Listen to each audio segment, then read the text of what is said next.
está entrecortando la llamada, ya me salí de ratito.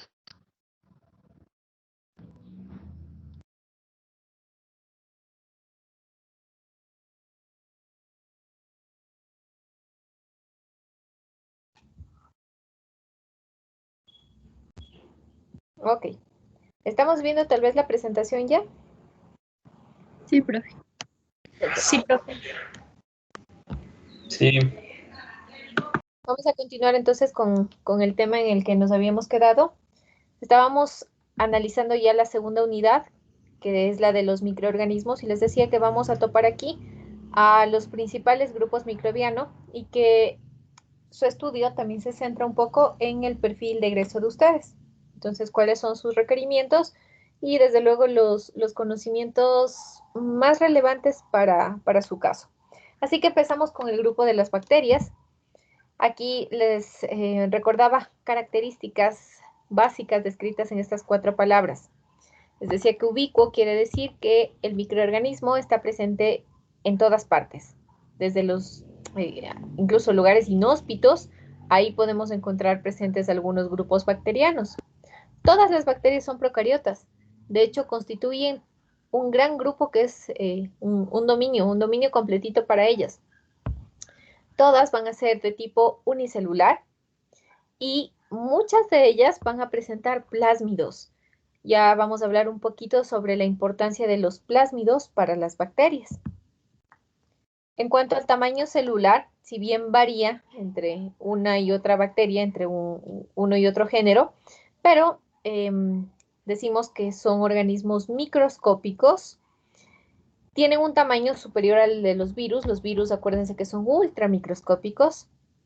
Las bacterias, para que hagamos una diferencia y tengamos una mejor idea de qué tamaño son, podemos compararlo con el organelo de una célula eucariota, en este caso con una mitocondria, y si no es con una mitocondria, también con un, ¿qué les decía yo?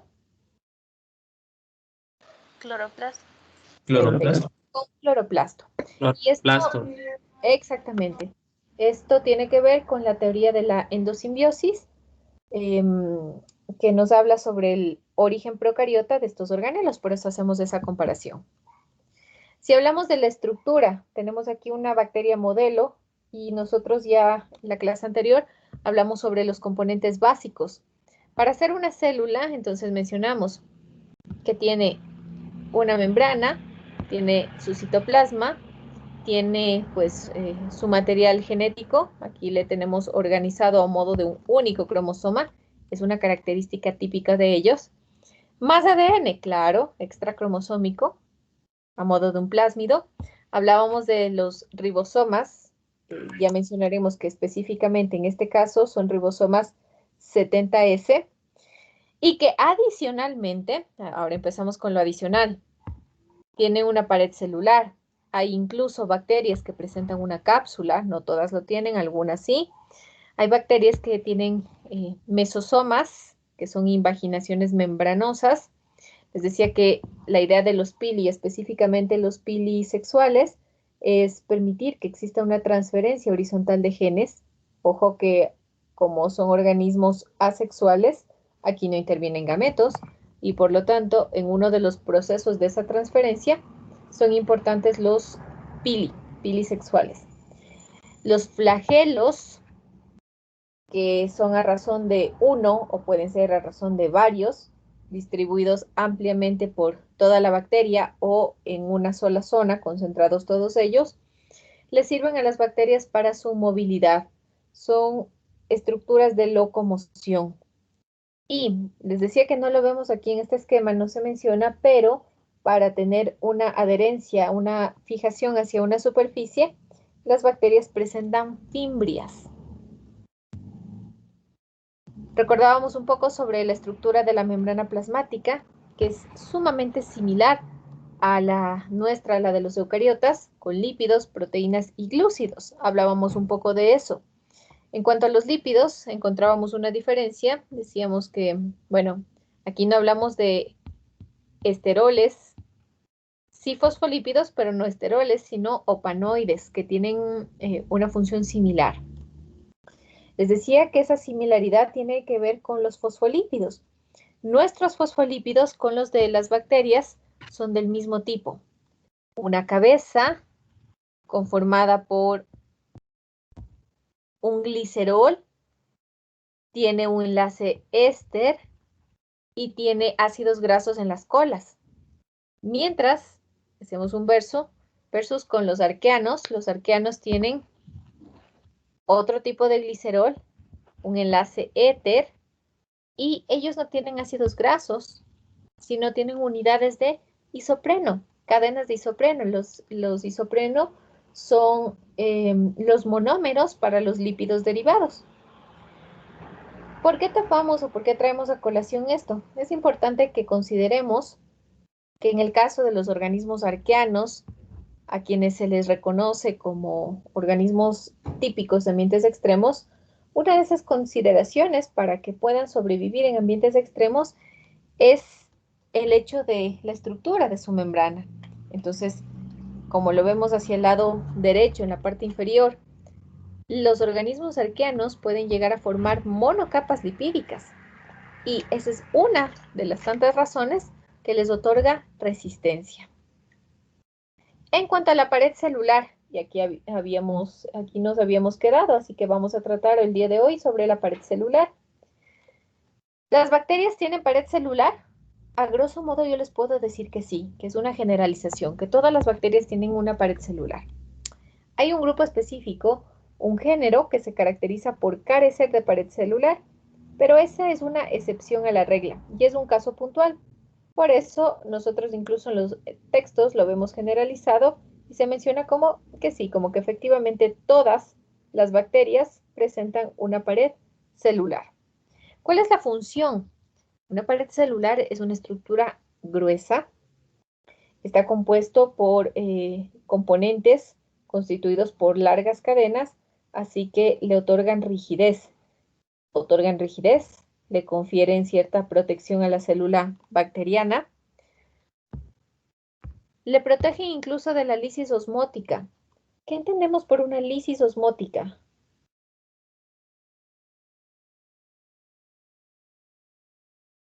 ¿Qué quiere decir la palabra lisis? Eso sí lo debemos conocer. Deterioramiento de una célula. Ok, ¿qué más? ¿Algo más me van a decir por ahí? O sea, en sí, lisis significa ruptura. Lisis es una ruptura, exactamente.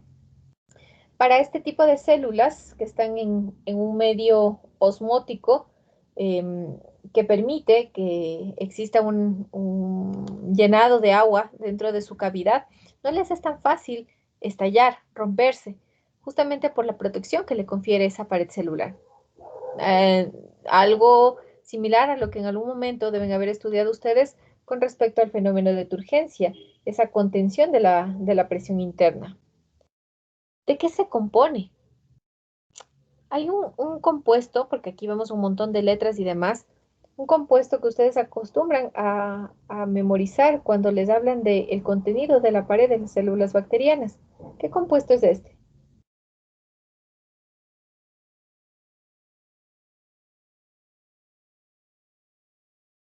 Así como la celulosa está presente en la pared de células vegetales de algas, en el caso de las bacterias, ¿qué compuesto tenemos?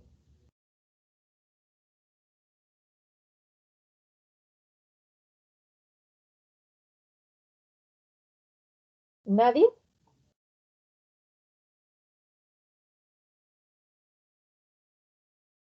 No les enseñaron, no les enseñé yo mismo. Se llama péptidoglucano.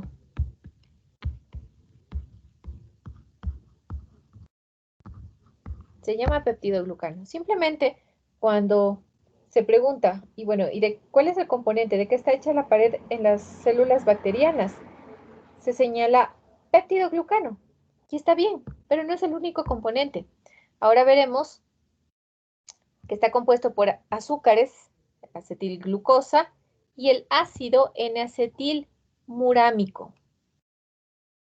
Y eso conforma el tetrapeptidoglucano. Es un compuesto bastante complejo, el famoso peptidoglucano. En términos sencillos, ¿qué queremos decir con esto? Tiene algunos azúcares que están enlazados a este ácido N-acetilmurámico y ese es el famoso peptidoglucano. Alguna vez cuando se explica esto, cuando se enseña esto, se les dice, analicemos la palabra péptido. ¿Con qué guarda relación?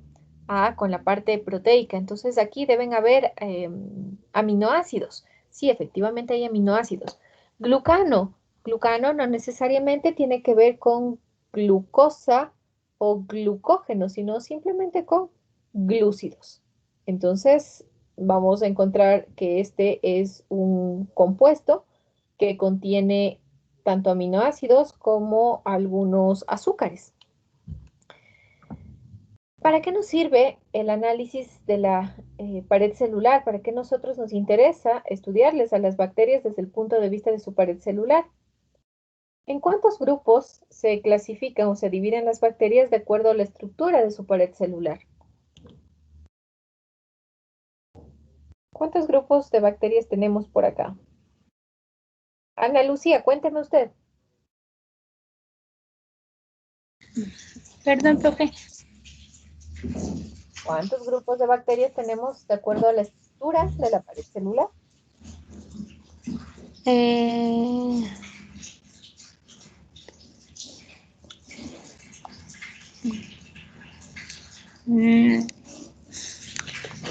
No sé la verdad. Lo tenemos escrito aquí. Gram negativas y gram positivas. Vamos siguiendo la clase, no se olviden, por favor. La pared celular a nosotros en microbiología nos interesa analizar porque nos permite dividirles en dos grandes grupos, o el grupo de las gram negativas o el grupo de las gram positivas. ¿Cómo lo evidencio yo? No se evidencia directamente, sino que se lo puede evidenciar gracias a un proceso que llevamos a cabo en el laboratorio, que es una coloración secuencial. Vamos a ir añadiendo una secuencia de colorantes, uno a continuación de otro, y finalmente las bacterias me quedarán teñidas de dos colores. O bien se tiñen de un color azulado, azul violeta, o por otro lado, bien se tiñen de un color rojizo. Esta distinta coloración que adquieren las bacterias después de ser sometidas a este protocolo de laboratorio se debe a la estructura de su pared celular. ¿De acuerdo? Entonces, viendo a simple vista, nosotros tenemos aquí unos esquemas. Viendo a simple vista, ¿qué pared celular es más compleja? ¿La de las gram negativas o las gram positivas? Negativas. Negativas. De las gram negativas. Viendo a simple vista, la estructura de la pared celular de las gram negativas es la más compleja. Así que para que nosotros analicemos esa estructura, vamos a ubicar algunos componentes que ya conocemos de antemano. Primero, aquí ubicamos al citoplasma.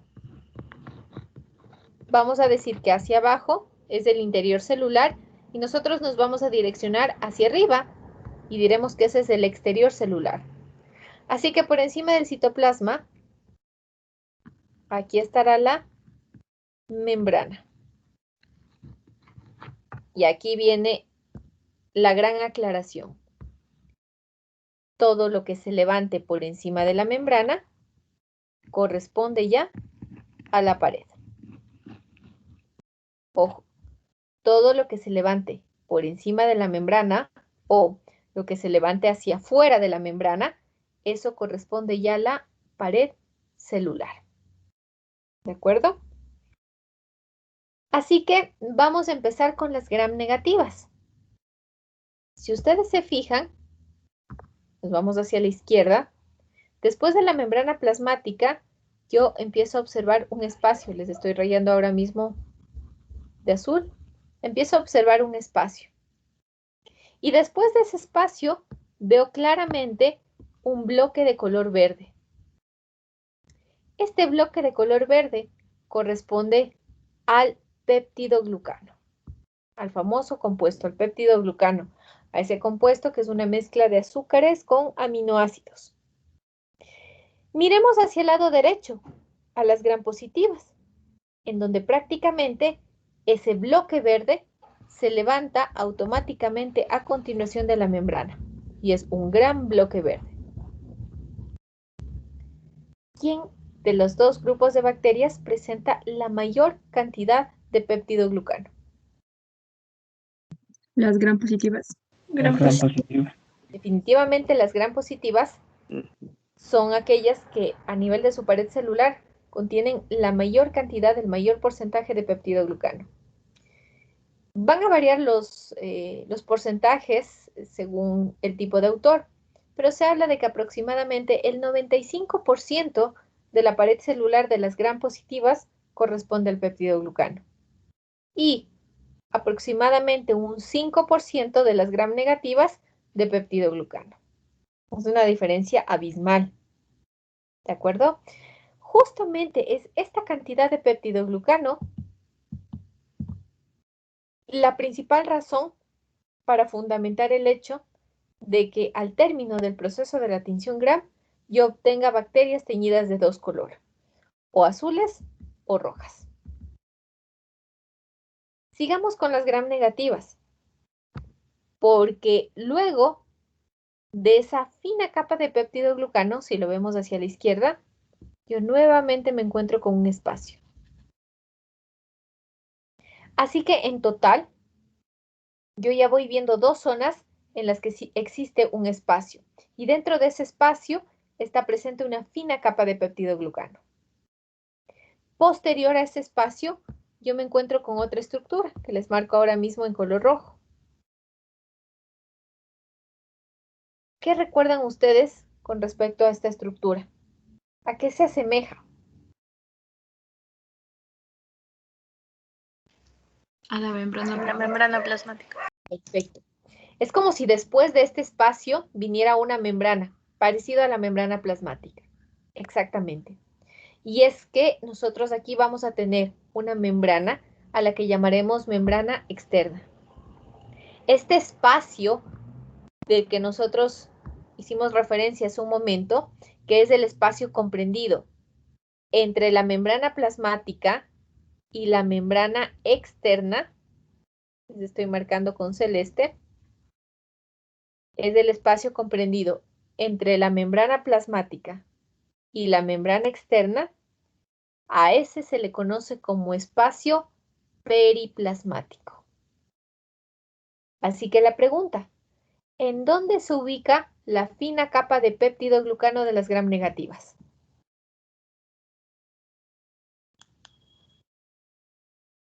En el espacio periplasmático. En el espacio periplasmático. En el espacio periplasmático, exactamente, en el espacio periplasmático. Posterior al espacio periplasmático, yo tengo una membrana que es la membrana externa.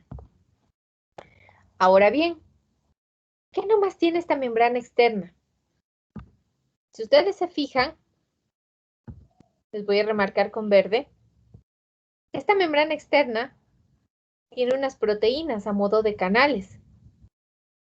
A estas se les llama porinas, como le ven aquí. Les llaman porinas o incluso acuaporinas. ¿De acuerdo? Porinas, acuaporinas también le suelen llamar.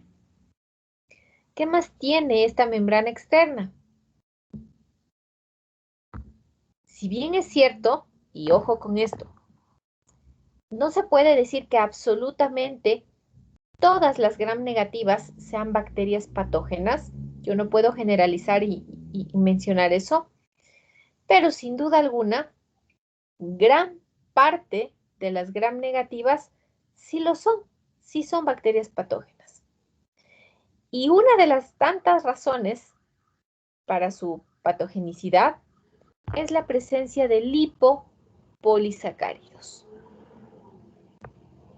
Y si ustedes se fijan en el esquema, no hay un solo lipopolisacárido. Les estoy encerrando con morado, con color morado. Yo tengo varios lipopolisacáridos. Es por eso que para a veces referirse a ello, en plural los autores le señalan como la capa LPS, capa LPS, capa de lipopolisacáridos. Entonces, ¿en dónde se ubica la capa LPS de las gram negativas? La membrana La externa. membrana externa. Membrana externa. En la membrana externa. Y les repito, no es la única razón para decir que las gram negativas, que gran parte de las gram negativas son patógenas. No es la única razón, pero sí es una de las razones de su patogenicidad. ¿Por qué? ¿Qué son estos lipopolisacáridos? Son toxinas. Estos son toxinas. Estos lipopolisacáridos vienen a ser toxinas. Si me voy con el caso de las gram positivas, después de su membrana celular, hacia la parte externa, básicamente lo que se levanta es un bloque enorme de peptidoglucano. Pregunta, ¿habrá un espacio periplasmático aquí? ¿Qué me dicen ustedes?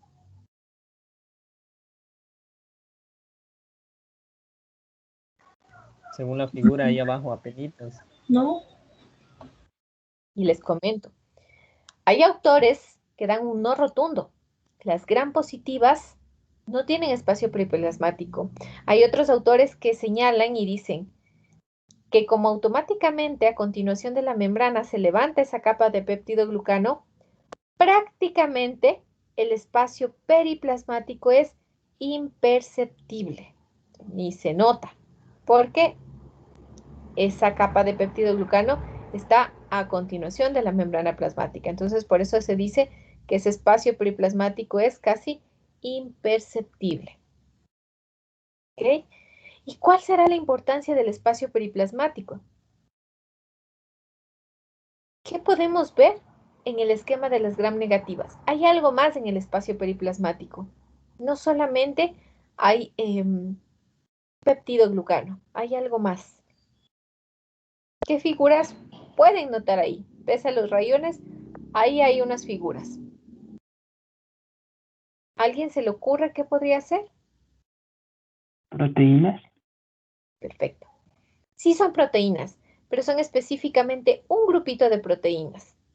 Son enzimas. El espacio periplasmático en las gram negativas es una zona rica en enzimas. Y me van a decir, pero ¿y qué pasa entonces con las gram positivas?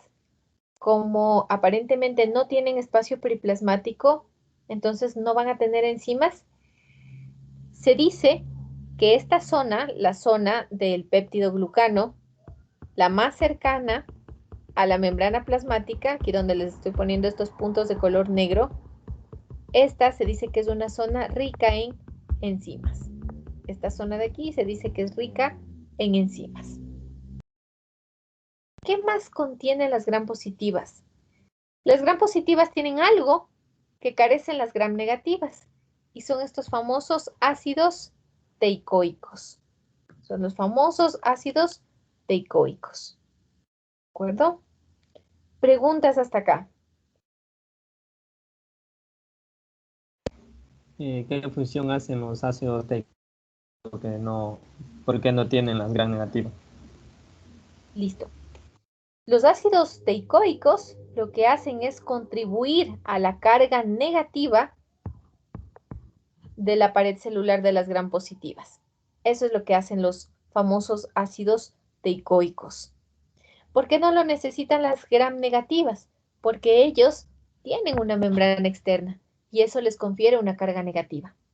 Las membranas celulares, por lo general, salvo ciertas excepciones, tienen de por sí una carga negativa. Entonces, como las gram negativas ya tienen a su membrana externa, pues lo que tienen las gram positivas es a sus ácidos teicoicos. Y también se dice que pueden otorgarles cierto soporte estructural a esa pared celular.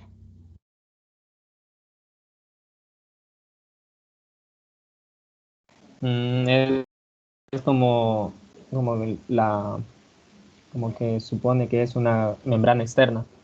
La No. No podemos decir que es una membrana externa, porque en el caso de las gram negativas, claramente esa membrana externa, por eso yo partí de la pregunta, ¿a qué les recuerda esa imagen? Y ustedes bien me decían, a una membrana plasmática, y es por la doble capa de fosfolípidos. La membrana externa de las gram negativas, si nosotros vemos en la parte izquierda, tiene una doble capa de fosfolípidos. En las gram negativas no hay esa bicapa lipídica, es solamente una columna de péptidoglucano atravesado por los ácidos teicoicos, nada más. Está bien. ¿Dudas que tengan ustedes? ¿Más dudas? Profe, ¿de dónde proviene el gram? O sea, ¿por qué son gram negativas? Pero ese gram, ¿a qué se debe?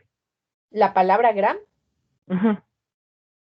viene la persona que descubrió este protocolo, al analista de laboratorio que hizo posible esta serie de coloraciones que ahora nosotros ya en laboratorio le conocemos como tinción gram.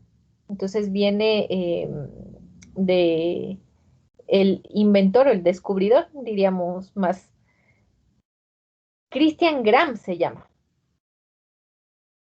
Es la persona que en laboratorio diseñó este protocolo para identificarles a los dos grupos bacterianos.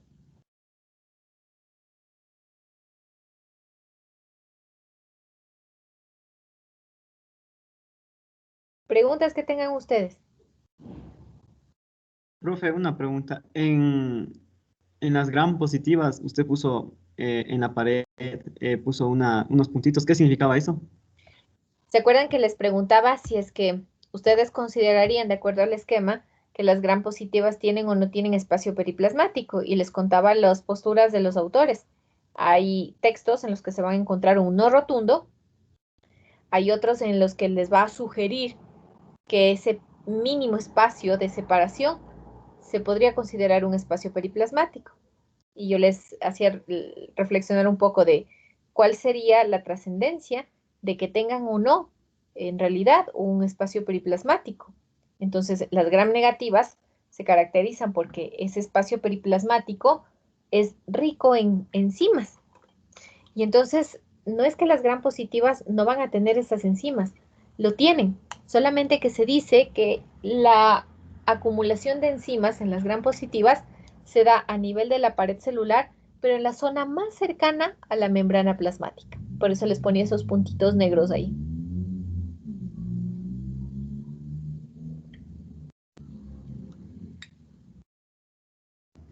Profe, ¿por qué le ponía capa LPS? Disculpe.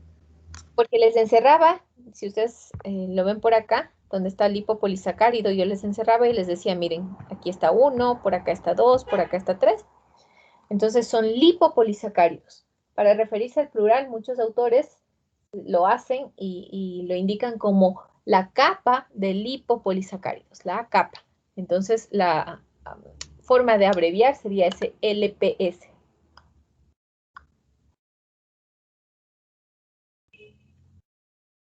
¿Dudas tal vez?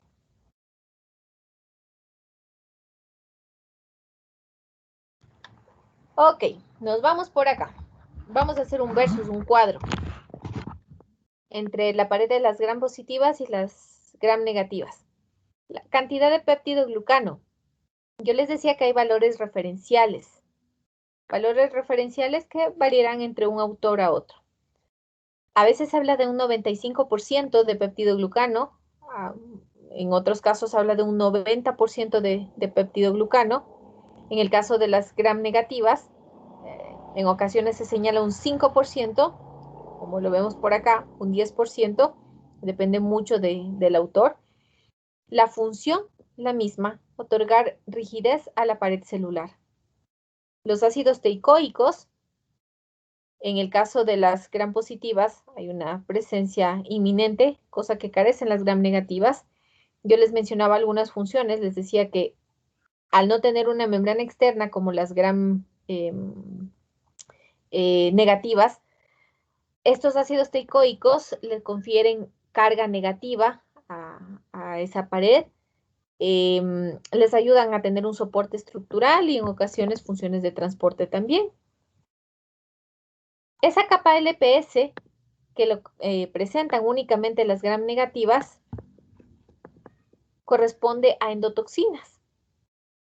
Las porinas, que son propias de la membrana externa, únicamente en gram negativas, son útiles para funciones de transporte. Son proteínas de transportación. Y el espacio, el famoso espacio periplasmático, que veíamos que es inminente en el caso de las gram negativas, tiene un alto contenido enzimático, enzimas múltiples de diversas funciones. Es el versus entre estos dos grupos bacterianos, estos dos tipos de paredes. Vamos con el protocolo de la tinción gram. Les decía que nosotros partimos de una muestra bacteriana. Y el primer punto siempre será la fijación. Fijarle a esa muestra bacteriana. Tomo yo entonces una placa Petri y froto una cierta muestra bacteriana. Les decía que aquí vamos a aplicar colorantes y a hacer lavados consecutivos. Aplico un colorante, lo lavo, aplico otro y lo lavo. ¿Qué es lo último que yo quiero en este caso? Lo último que quisiera aquí es que se escurra mi muestra, que se vaya mi muestra. Yo quiero que permanezca en la placa. Por lo tanto, lo primero que debo realizar es un proceso de fijación y hay varios métodos para hacerlo. Sin embargo, uno de los más sencillos y asequibles viene a ser el calor. Así que bien puedo tomar mi placa con la muestra ya colocada y hacerle pasar por la llama, que la llama corte la placa. Y entonces mi muestra queda fijada a la placa. Ese sería el primer paso. Una vez que yo fijé mi muestra hacia la placa, puedo iniciar con el protocolo formal de la coloración. Estos colorantes que nosotros vemos citados aquí, estos tienen que entrar en el orden en el cual están establecidos porque hay una lógica. Así que lo primero que se añade es el cristal violeta. Desde luego, como ustedes lo pueden observar, incluso en el esquema, el cristal violeta les torna a las bacterias de esa coloración, les torna azuladas, algo azuladas.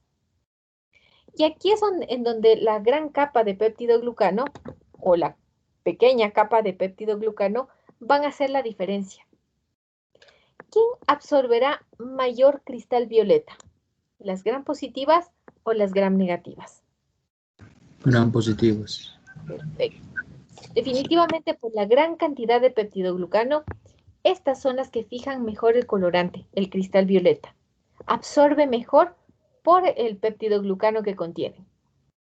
Las gram negativas en principio también se vuelven azuladas, pero esa coloración azulada no está tan bien fijada y se debe a que se fijó a una fina capa de peptidoglucano, muy fina. Posterior al cristal violeta, lo que nosotros tenemos es Lugol. Al Lugol se le llama el mordiente. ¿Por qué nosotros les decimos el mordiente? Porque el Lugol sirve para tratar de fijar el colorante anterior. Entonces, me ayuda a fijar esa coloración azulada del cristal violeta y desde luego lo hace bastante bien para las gram positivas. Pero, ¿qué pasa con el caso de las gram negativas? Ya de por sí, como la capa de peptidoglucano es bastante fina, la fijación tampoco es que será óptima. A continuación hablamos de decolorarles y para eso utilizamos una solución que lleva alcohol y acetona. La misma acetona que nosotros utilizamos en casa para quitarnos el esmalte de las uñas.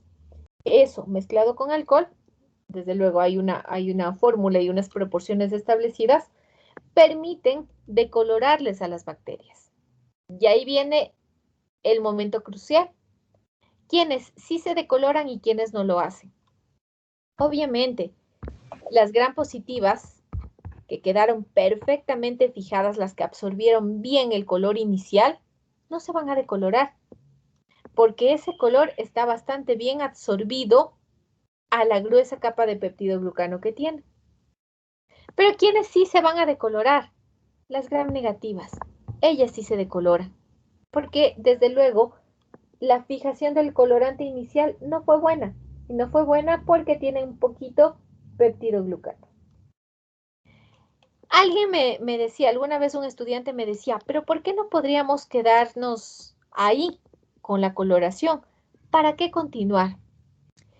Y yo le hacía notar que de quedarnos ahí, yo automáticamente llevo esta muestra, termino la coloración hasta la aplicación del alcohol acetona y lo llevo a microscopio. Lo llevo a microscopio, pero ¿quiénes van a ser evidentes para mí en microscopía? Sin duda alguna voy a poder visualizarles a las gram positivas porque ya ellas están perfectamente coloreadas, son azules. ¿A quiénes no voy a ver? Desde luego no les podré divisar a las gram negativas porque ellas se quedaron incoloras, perdieron su coloración. Entonces, en microscopía va a ser imposible que yo les vea a las gram negativas. Por último, entonces, se añade un colorante al que nosotros le llamamos el colorante de contraste. Y ese colorante es la safranina. Tiene una coloración rojiza. ¿Por qué utilizar la safranina? ¿Hay alguna propiedad especial con la safranina? ¿Nos ayuda en algo específico? No. La safranina se utiliza simplemente por la tonalidad, porque es de color rojizo. Entonces contrasta perfectamente con el azul. Yo no podría utilizar un colorante que, valga la redundancia, me dé una coloración similar.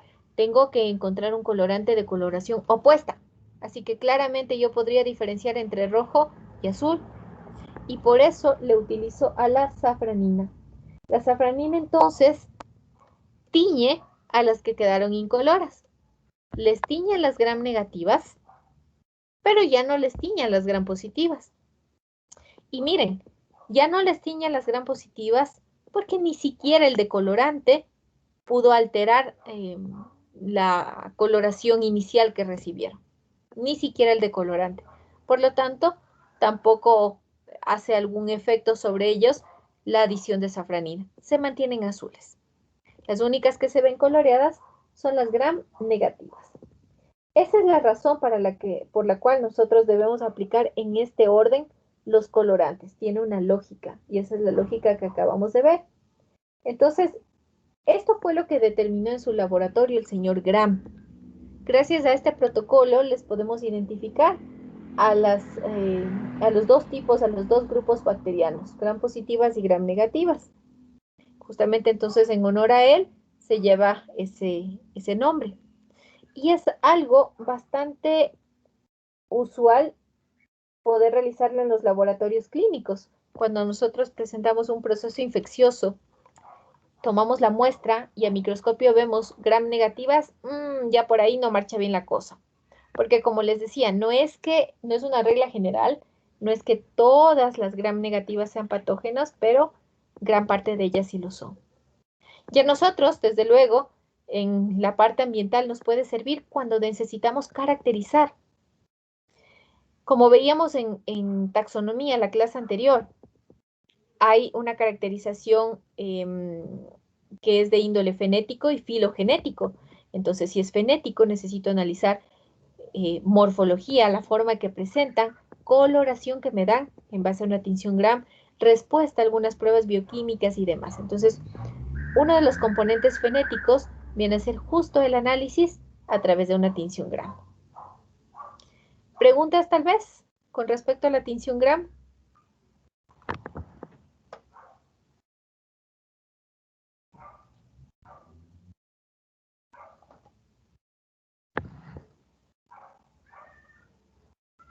¿No?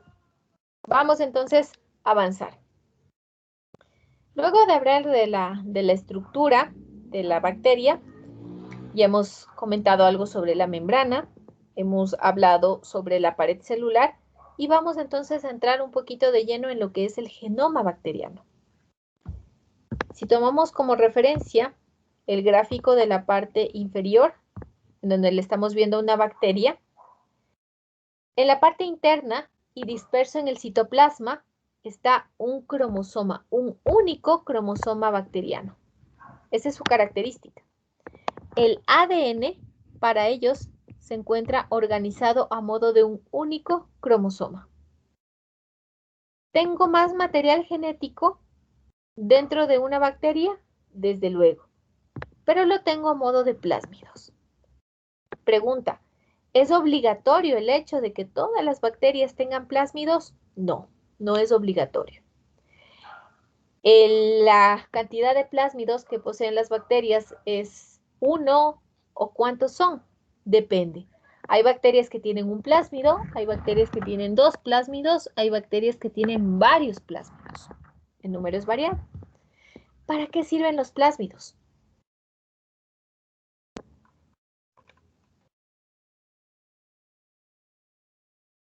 ¿Cuál es la razón de ser de los plásmidos? ¿Para qué les sirven los plásmidos a las bacterias? Como material extra. Es un material extra. Y como todo extra, a veces nos puede convenir, nos puede traer un plus, algo adicional, una ventaja. Y esa es la idea de tener a los plásmidos. Ventajas. Los plásmidos les otorgan ventajas a las bacterias. Siempre y cuando nosotros estemos hablando de ADN, aquí les voy a dibujar, vamos a imaginar que este es nuestro cromosoma bacteriano y vamos a pensar que este es nuestro plásmido. Tanto el cromosoma bacteriano como el plásmido corresponden a ADN, son ADN. Recuerden que el ADN se encuentra repartido en segmentos. Hay segmentos muy largos, habrán otros segmentos más cortitos. ¿Cómo se conocen a esas secuencias específicas de ADN, a esos segmentos específicos de ADN? Genes. Perfecto. El cromosoma bacteriano guarda genes, entonces. Pregunta, ¿los plásmidos tienen genes? Sí, porque Sí. también tienen ADN. Muy bien. Y es lo que les comentaba hace un rato. Al estar hechos de ADN, también tienen entonces genes, perdón. Los plásmidos tienen genes. ¿Cuál es la diferencia entre los genes del cromosoma bacteriano y los genes de los plásmidos? ¿Para qué tener más genes? Yo ya les dije hace un momentito nada más una palabra clave. ¿Cuál es la idea de tener plásmidos? Ventajas. Ventajas. Esos genes les dan ventajas. ¿Qué es una ventaja para que nosotros lo entendamos de mejor manera? Para mí, si yo me pongo en la posición de una bacteria, en los zapatos de una bacteria, para mí una ventaja es poder producir un antibiótico que les mate a las bacterias que son mi competencia. ¿En dónde se guarda toda esa información para fabricar el antibiótico? En los genes del plásmido. Para mí como bacteria es una ventaja el poder defenderme de cepas patógenas que viven a nivel intestinal. Si yo soy un lactobacillus, por ejemplo, una bacteria probiótica, a mí me conviene eliminarles a las cepas patógenas, a las bacterias patógenas que están a mi alrededor. ¿Cómo lo hago? A través de la producción de unas proteínas específicas. Y bueno, ¿y dónde se almacena la información para fabricar esas proteínas y poder contrarrestarles a estas bacterias patógenas, a las bacterias malas? Toda esta información se guarda en genes a nivel de los plásmidos. Entonces, estos son nada más un par de ejemplos para que nosotros podamos tener una idea de cuántos beneficios nos pueden otorgar los plásmidos. Los plásmidos a las bacterias les otorgan un sinnúmero de beneficios. Cuando escuchamos, por ejemplo, hay bacterias que degradan hidrocarburos. ¿Con qué esa función que ellos están desempeñando guarda relación con los genes que están almacenados a nivel de plásmidos? Yo escuché hablar sobre bacterias que son importantes en el campo minero porque me ayudan a descontaminar lixiviados, en donde se guarda toda esa información, todo el mecanismo para poder descontaminar un lixiviado, para transformar el mercurio tóxico en mercurio menos tóxico, generalmente a nivel de plásmidos. Esas son las ventajas que les dan los plásmidos a las bacterias. ¿Ok? ¿Pueden pasarse los plásmidos las bacterias? ¿Puede pasarse un plásmido de una bacteria a otra? Sí. Hay mecanismos. Ya vamos a hablar sobre los mecanismos. Les decía, las bacterias son organismos asexuales, ojo, no producen gametos, pero el hecho de que sean asexuales no quiere decir que no puedan transferir información genética entre unas a otras. Así que ya vamos a hablar de cómo se transfieren los plásmidos entre bacterias. En el caso de los operones, ¿qué vemos en el caso de los operones? Los operones son estructuras bastante frecuentes a nivel de los plásmidos.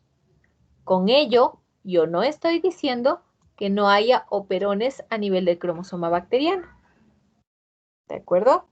Así que puedo encontrar operones dentro del cromosoma bacteriano como a nivel del plásmido. Sí, efectivamente. Los encuentro en los dos lugares. Donde hay ADN, de hecho, es frecuente que nosotros encontremos estas estructuras que se llaman los operones. Y para que nosotros entendamos de mejor manera qué es un operón, me voy a pasar por acá.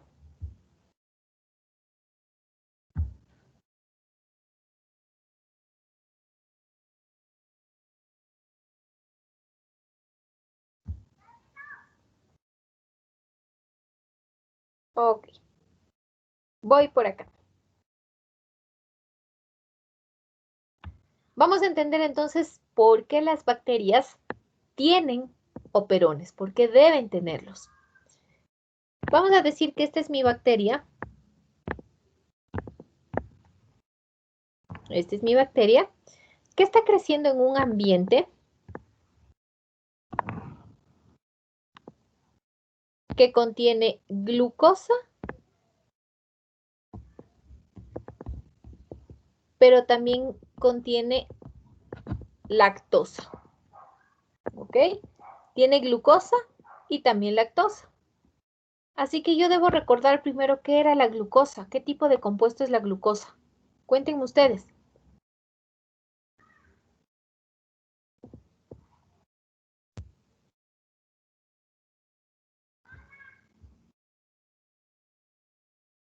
Anaela, cuénteme, ¿qué tipo de compuesto es la glucosa?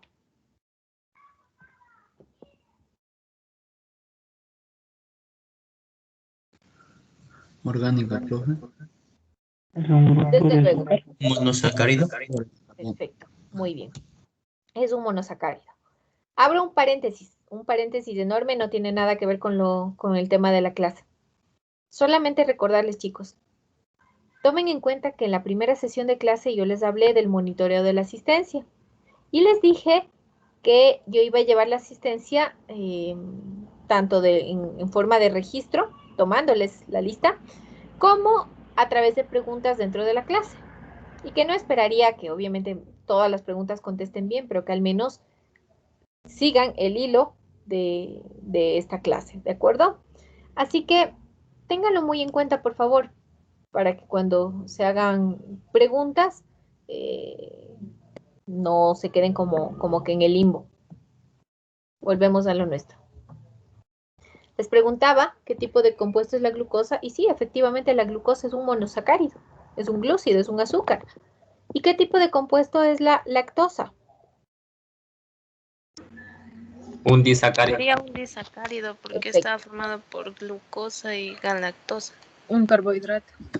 Es un carbohidrato, es un glúcido, específicamente un disacárido. ¿Ok? Aquí tenemos entonces a la lactosa. Un monosacárido y un disacárido. Si ustedes fueran bacterias, ¿qué prefieren consumir? ¿Un monosacárido o el disacárido? Si fueran bacterias, pongámonos en los zapatos de la bacteria. Un disacárido. ¿Por qué el disacárido? ejemplo, la lactosa ya contiene un poco de glucosa. Pero ¿no será que yo tengo que tomarme mi tiempo para romperla la lactosa? Ah, entonces serían los más simples. Bueno, serían porque los las más bases- Perfecto. Si vamos a eso, como bacterias, deberíamos preferir lo más simple y a las bacterias les encanta la glucosa.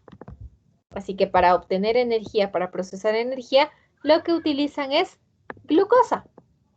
Pero de tanto utilizarle a la glucosa va a llegar un momento en el que se acabe esta reserva. Y la pregunta es, ¿la bacteria morirá? ¿Morirá si se acaba la glucosa?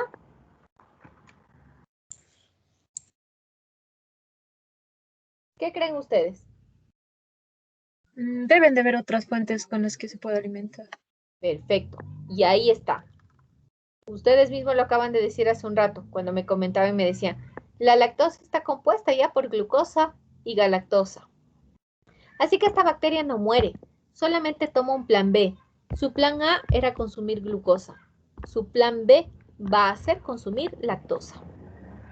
Así que en este ejemplo vamos a analizar todo lo que necesitaría esta bacteria para poder consumir esa glucosa, para poder tomarle la glucosa como una fuente energética. Primer punto, la lactosa es un disacárido, por lo tanto hay que romperle. Para romperle, ¿qué tipo de molécula se utiliza? Le rompo utilizando un lípido, le rompo utilizando algún ácido nucleico. ¿Cómo le rompo esa molécula?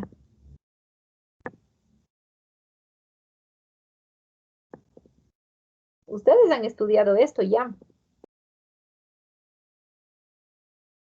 ¿Qué tipo de molécula utilizaría yo para romper este compuesto?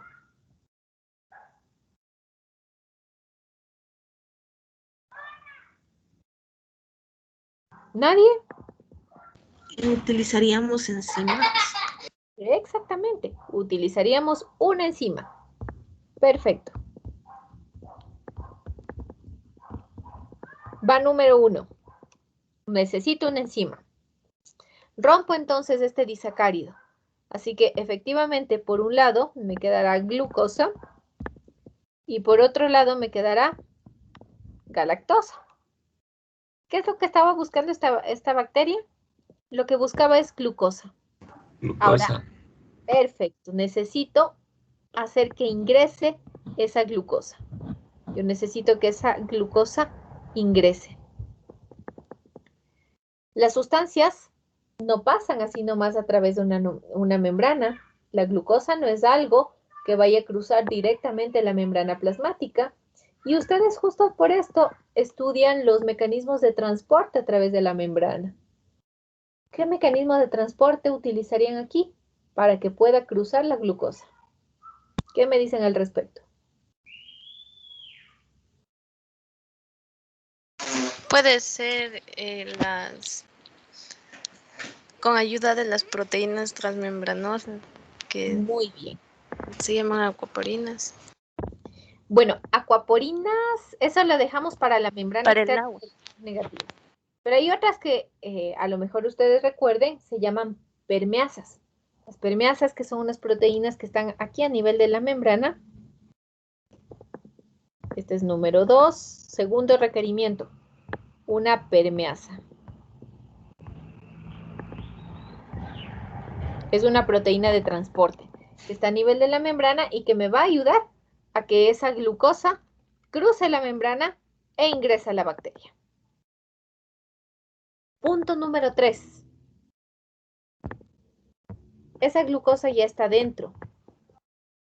Pero la glucosa, cuando proviene de una ruptura de un compuesto, no es automáticamente susceptible de uso. A esta glucosa hay que darle una cierta transformación, un cierto cambio. ¿Ok? Esa glucosa hay que hacerle una pequeña modificación. Esa transformación química, ¿quién la realizará? Aquí necesito hacerle un cambio químico a esta glucosa para que ya pueda ser utilizada. ¿Qué tipo de molécula en la célula me ayuda a hacer esas transformaciones químicas? cortes, uniones, adiciones de grupos químicos, eliminación de grupos químicos. ¿Qué tipo de moléculas se encargan de eso?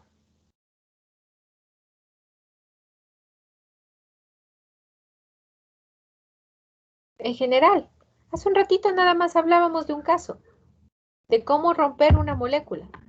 ¿Quiénes me ayudan en ese caso? Las enzimas. Enzimas. Las enzimas, acuérdense que se encargan de múltiples trabajos. Cortan moléculas, unen moléculas, adicionan grupos químicos, eliminan grupos químicos.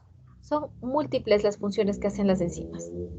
Yo les había comentado que la glucosa, cuando proviene de la ruptura de un compuesto, no es automáticamente utilizable. No se le puede utilizar ya de inmediato, sino que hay que someterle a una transformación química. ¿Y quién me ayuda en esa transformación química? Pues precisamente una enzima. Así que voy a tener un tercer requerimiento, otra enzima. ¿Qué tienen en común la enzima 1, la permeasa y la enzima 3? ¿Qué tienen en común? ¿Qué tipo de compuestos son?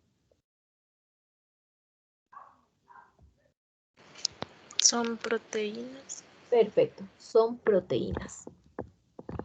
Si ustedes hacen un poquito de memoria, para llegar a formar una proteína, esa información se almacena en un gen. La información almacenada en los genes me ayuda a formar proteínas. Así que, antes de hablarles o de darles el concepto de un operón, les pregunto, ¿todo esto hubiese sido posible únicamente con la enzima 1?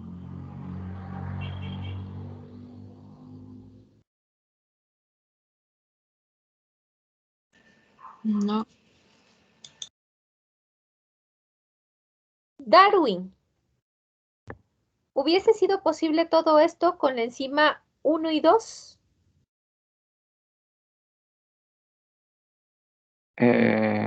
No.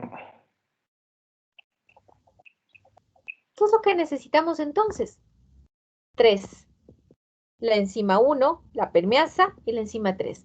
Las tres proteínas son las que necesitamos para llevar a cabo todo este proceso. Yo no saco nada solo con 1 y 2, o solo con 2 y 3, o solo con 1 y 3. No saco nada con eso. Yo, para poder llevar a cabo este proceso, necesito a las 3 proteínas y, ojo, las necesito a las 3 de golpe. No puede ser que yo obtenga ahora la enzima 1 y después de un rato recién aparezca la permeasa y después de un rato recién aparezca la enzima número 3. Así no funcionan las cosas. Para llevar a cabo este proceso necesito tenerlos disponibles a todos en tanda, a todos de una sola vez. Esa es la idea de los operones. Se dice que un operón, aquí vamos a ver, un operón es una estructura compuesta por varios genes que guardan relación con un proceso metabólico, con un mismo proceso metabólico. El operón que nosotros pusimos en este ejemplo, ese es, por ejemplo, el operón LAC. ¿Cuál es el objetivo del operón LAC? Poder utilizar lactosa como fuente de energía. Ese es el operón LAC. ¿De cuántos genes está constituido el operón LAC?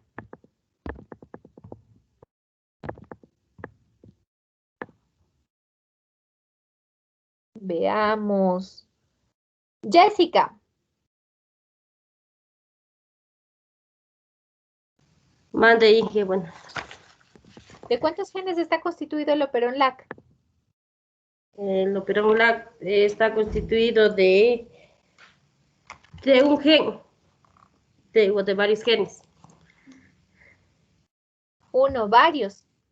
De varios genes. ¿Cuántos? Porque es tanto como que ustedes me preguntaran, ¿y sobre cuánto es el primer parcial? Y yo les dijera, sobre varios puntos. ¿Cuántos me van a decir ustedes?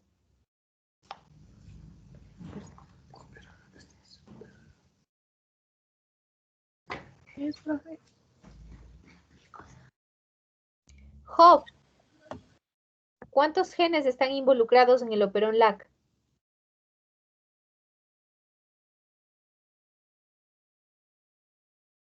Las proteínas. Job.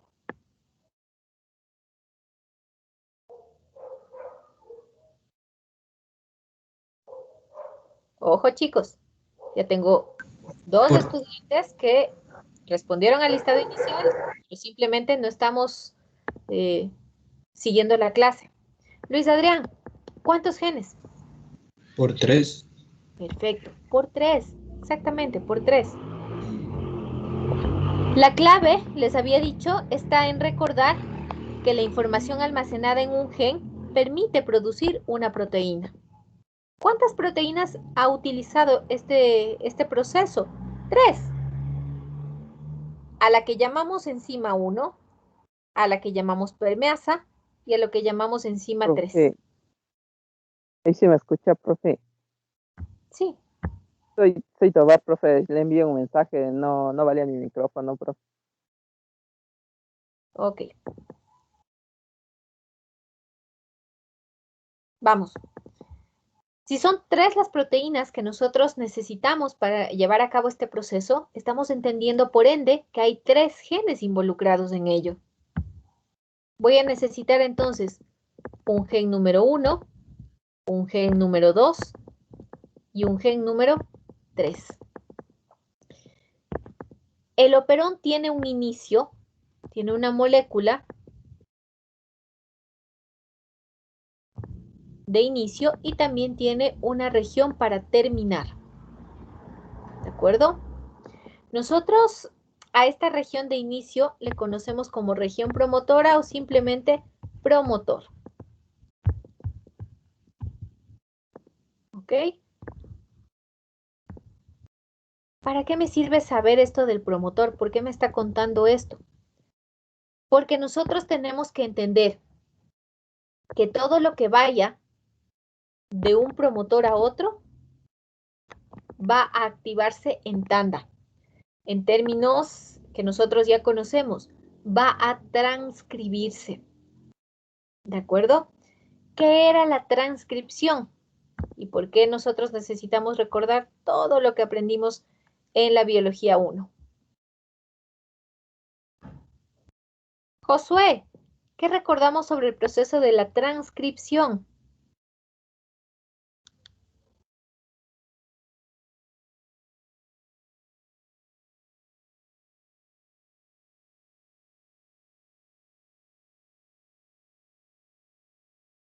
Josué.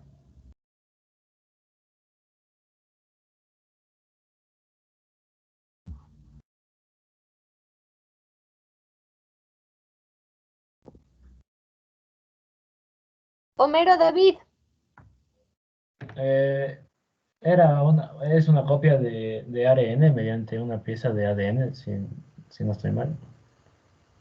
La idea es esa, pero vamos en orden. Es partir de una molécula de ADN a la que tenemos que pasarle a otro lenguaje, ¿no? A esta molécula de ADN, al contenido que está aquí en esta molécula de ADN, le vamos a pasar a otro lenguaje. Le vamos a pasar a un lenguaje de ARN. Y específicamente, ARN mensajero. Todo esto, posteriormente, llegará hasta los ribosomas. ¿Por qué tenemos que hacer este cambio? ¿Por qué se tiene que pasar la información a este lenguaje? Porque los ribosomas no entienden ADN. Los ribosomas entienden ARN mensajero. Y cuando el ribosoma recibe ese ARN mensajero, entonces empieza a comprender, a descifrar toda esa información y van apareciendo los respectivos aminoácidos que conforman la proteína. Y entonces nosotros tenemos nuestra proteína. ¿Por qué les pregunté específicamente en qué consiste el proceso de la transcripción? Porque yo quisiera que quede claro cuando les hablo de un operón el hecho de que los marcajes iniciales y finales tienen que ver con los promotores. Todo lo que esté en medio de dos promotores se va a transcribir en tanda. Quiere decir que esto es ADN. A partir de los genes 1, 2 y 3, se va a producir entonces un ARN mensajero con información 1, 2 y 3. Este ya va a ser ARN mensajero. Y luego, ya sé que el ARN mensajero pasará al ribosoma, pasará a ser leído por el ribosoma para formar proteínas. Y entonces, ¿qué proteínas tendré yo? Tendré la proteína 1, tendré la proteína 2 y tendré la proteína número 3. Estas ya vienen a ser las proteínas. Estas ya vienen a ser las proteínas. Esto debe quedar sumamente claro, porque no es lo mismo que nos pasa a nosotros, a los organismos eucariotas. ¿Cómo están constituidos nuestros genes? Resulta que para nosotros, esta es la región promotora y por aquí tenemos un gen 1.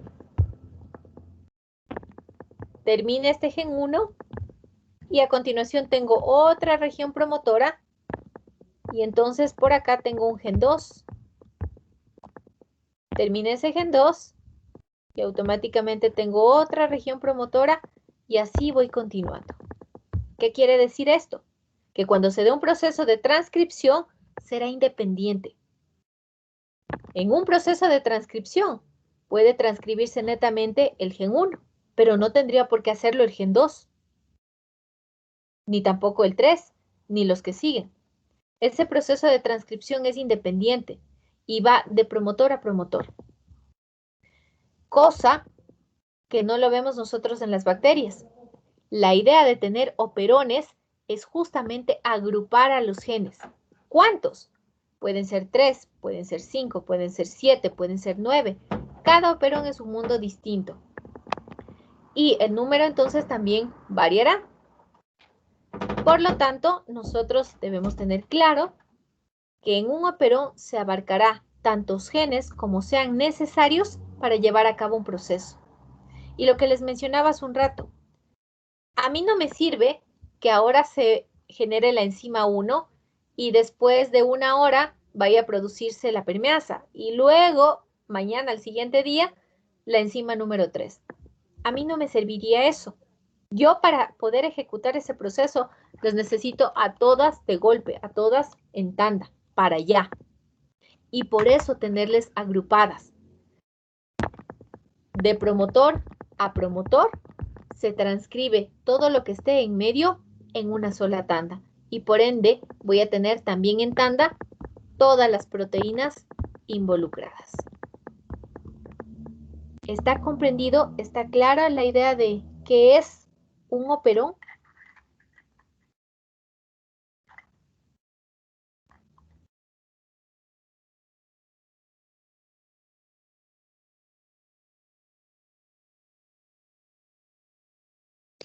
Profe, usted nos había ayudado con una definición de lo que era operón en un inicio casi. No sé si me podría repetir, por favor. Ok.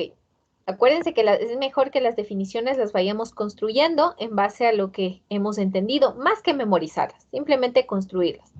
Si ustedes se fijan en el esquema, el operón no es nada más que la agrupación de genes involucrados en un mismo proceso metabólico. ¿Cuál fue el proceso metabólico? Utilizarle a la lactosa como fuente de energía. ¿Cuántos genes se vieron involucrados aquí para llevar a cabo ese proceso? 3.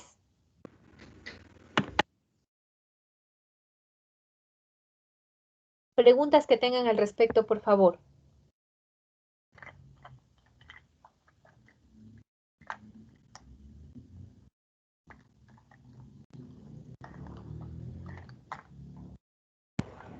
Inge, disculpe. Dígame.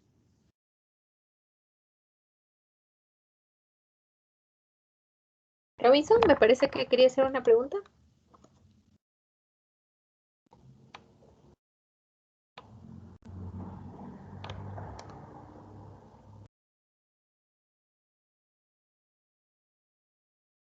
¿No? ¿No hay dudas entonces?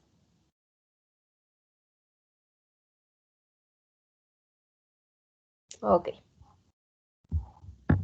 Si no hay dudas, completo la idea y simplemente les indico, hay operones que se encienden, como hay operones que se apagan. Este caso, el caso del operón LAC, ¿cuál dirían que es ustedes? ¿De los que se enciende o de los que se apaga? Tomen en cuenta todo el contexto del que hablamos. Teníamos una bacteria que estaba creciendo con glucosa y también había lactosa en el medio. Primero utilizó la glucosa al punto que se la acabó y luego entonces utilizó la lactosa. ¿Qué me dirían ustedes? ¿Este ¿Se operón se prende? encendió o se apagó? Que se prende. Perfecto, se Se prende. encendió. Naturalmente, ¿sí? La condición normal de este operón era estar apagado. ¿Por qué estaba apagado? Mientras hubo glucosa disponible para esa bacteria, no tenía razón encenderlo. ¿Para qué? Si ya estaba utilizando glucosa. ¿Cuándo se encendió este operón? Se encendió cuando se acabaron las reservas de glucosa y entonces tuvo que tomar un plan B y utilizar la lactosa. Ahí se prendió ese operón. Mientras tanto estuvo apagado. Este es uno de los que se enciende. ¿Y por qué se llevan a cabo así las cosas? Nosotros le llamamos economía energética. ¿Para qué vamos a tener encendido si no lo necesitamos? Es como si ahora, que todo está claro, yo encendiera las luces de mi casa. ¿Para qué voy a hacerlo? Si el día todavía tiene claridad, está bastante claro.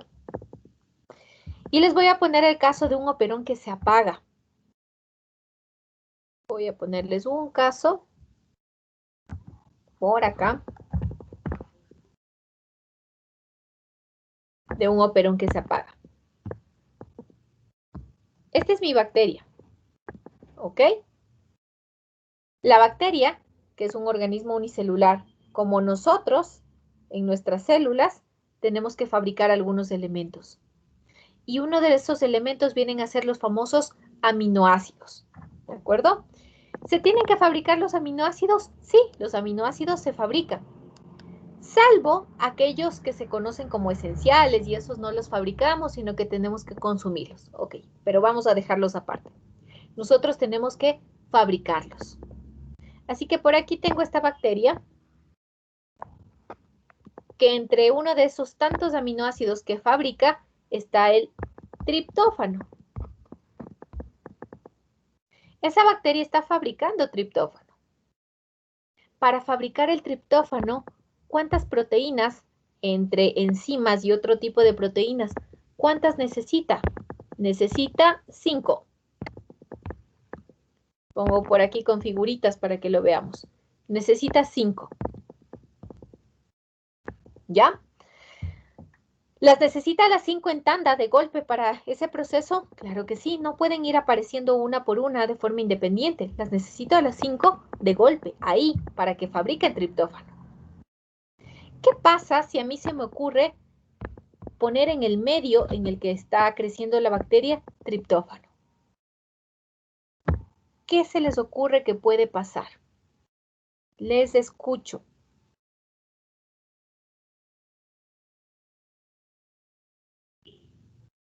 Laker, cuénteme, ¿qué se le ocurre a usted que puede pasar en ese momento? No tengo idea, profe. Gracias por la sinceridad. Rommel, ¿qué me dice usted?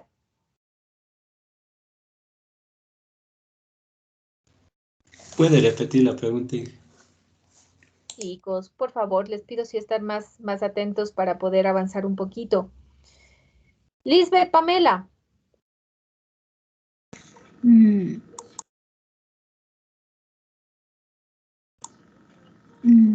No sé, dice. Jóvenes, acabamos de hablar de los operones. Puede causar un impedimento. Es como como que le impide. Que le impide. sea, no permite una unión. No. Ya. Vamos a trabajar. Laker, voy a trabajar con usted. Sí. ¿Qué pasa si usted tiene ahorita un galón de aceite en su casa? ¿Será que siente la necesidad de ir al supermercado o a la tienda para comprar más aceite? Depende de la situación. Le estoy diciendo que usted tiene un galón en su casa disponible para usted. Un galón de aceite. No necesitaría. ¿Cuándo va a necesitar ir al supermercado o a la tienda para comprar aceite? Cuando determine el galón de aceite. Perfecto. Esa es una lógica. Ahora, yo lo que les estoy diciendo acá con la bacteria es... Entonces los operones se apagarían porque ya tenemos ese compuesto, como quien dice. Perfecto, muy bien, Cindy. En este caso, les puse el ejemplo de un operón que va a apagarse. Es que esta bacteria está fabricando su triptófano. Lo está fabricando. ¿Con cuántas proteínas está fabricando el triptófano? Laker, ¿con cuántas estaba fabricando el triptófano? Miremos en el esquema en pantalla. Con 3 creo que era. No. Con 5, Ahora pero... estamos en otro ejemplo. Con 5, Perfecto, con 5. Ven ahí ese cuadrado, triángulo, lo que sea. Bueno, todos esos, 5. 5 en total. 5 proteínas puestas en juego para fabricar el triptófano. Ahora, ¿qué pasa si es que yo a esa bacteria le doy triptófano? Pongo en el medio triptófano. ¿Va a sentir la necesidad de seguirlo fabricando? ¿Les parece lógico que si ya lo tiene disponible, lo siga fabricando? No. No. Perfecto. Por lo tanto, este es el caso de un operón que se apaga. Pero sirve como reserva entonces, o sea, cuando se acaba ahí sí se prende y funciona. Sí, claro que sí. Si no tuviera triptófano en el medio disponible, se va a encender. Pero ahorita que ya lo tiene disponible en el medio, se apaga. Simplemente se apaga. ¿Para qué lo va a tener encendido? ¿Para qué va a seguir fabricando triptófano si ya lo tiene en el medio? Esa es la lógica de las bacterias. Entonces, estas 5 proteínas, les decía yo que toditas están agrupadas en un operón. Esta es la región promotora que les decía. Es como el aviso de que ahí va a iniciar algo. Y vendrán los genes, ¿no? Gen 1, gen 2, gen 3, gen 4 y un gen 5. Y se termina. Toda esta estructura, viene a ser un operón. ¿Qué operón viene a ser este? El operón triptófano. ¿Cuántos genes involucrados? 1, 2, 3, 4 y 5. 5 genes involucrados en ese operón. ¿Sé que se van a fabricar todas esas 5 proteínas en tanda? Claro que sí, porque están en medio de un promotor y un terminador. Todo lo que esté en medio de ello se va a fabricar en tanda. ¿Cuántas proteínas por ende? 5 proteínas. Son las 5 que se vieron en juego para poder fabricar el triptófano. Si ya tengo listo ese triptófano, si ya me lo suministran en el medio, si ya lo tengo disponible, ¿hay alguna necesidad para poder seguirlo fabricando? No. ¿Para qué voy a poder seguir fabricando algo que ya lo tengo disponible? Así que se apaga. ¿Estamos claros con esto?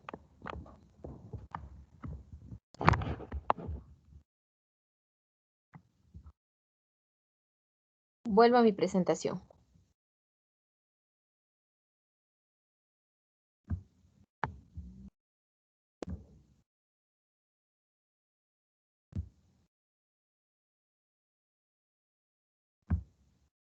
Listo. Aquí le tenemos al operón. Y las estructuras de los operones en realidad son bastante complejas. Yo he tratado de sintetizarles para que nosotros comprendamos el fundamento. ¿Cuál es la idea de que las bacterias tengan operones? Verán que las bacterias no tienen organelos. Son células bastante simples y sencillas, como lo recordábamos en la clase anterior. No tienen gran cantidad de organelos. ¿Cómo resuelven sus procesos metabólicos? ¿Cómo se nutren? ¿Cómo se mueven? Lo hacen todo a través de las enzimas. Pero ya ven que para un proceso metabólico no es que se utilice una sola enzima, sino se utilizan varias. Para poder haber utilizado lactosa, varias enzimas. Para la fabricación de un aminoácido importante como es el triptófano, varias enzimas también. Por lo tanto, se necesita que la bacteria las fabrique en tanda, las fabrique de una sola. Y por eso tiene un montón de operones. Es muy distinto a lo que hacemos nosotros los eucariotas. Nuestras células tienen un grado de complejidad superior. Como tenemos organelos específicos, si yo voy a nutrirme, se activa solamente lo necesario para la nutrición y lo hace progresivamente. En cambio, en las bacterias, no.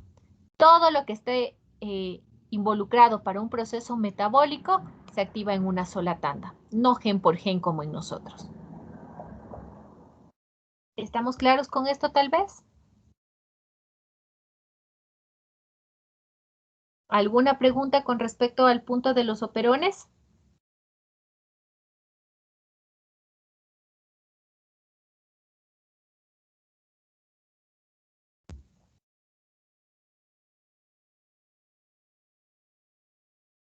Ok. De los ejemplos más sencillos son los que nosotros hemos planteado acá. Ese operón LAC que veíamos hace un ratito, el funcionamiento en sí del operón LAC es todo lo que nosotros estamos visualizando en la pantalla. ¿Qué es lo que me interesa que haya quedado claro? Aquí está el gen 1, les marco en verde. Por acá está el gen 2.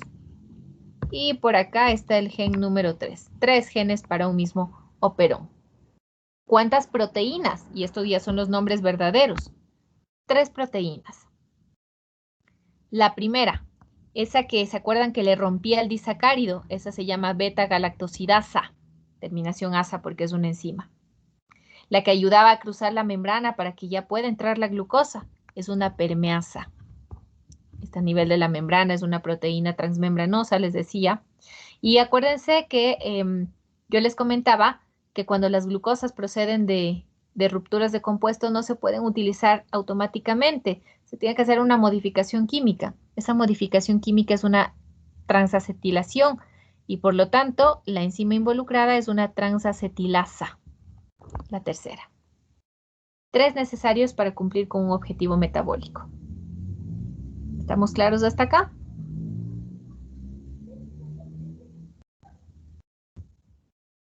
Listo. Sí, pero... La siguiente clase, que es el día de mañana, vamos a seguirla desarrollando en torno a las bacterias y aspiraría ya que podamos entrar también a ver un poquito con respecto a los hongos. ¿Ok? Listo, chicos. Entonces,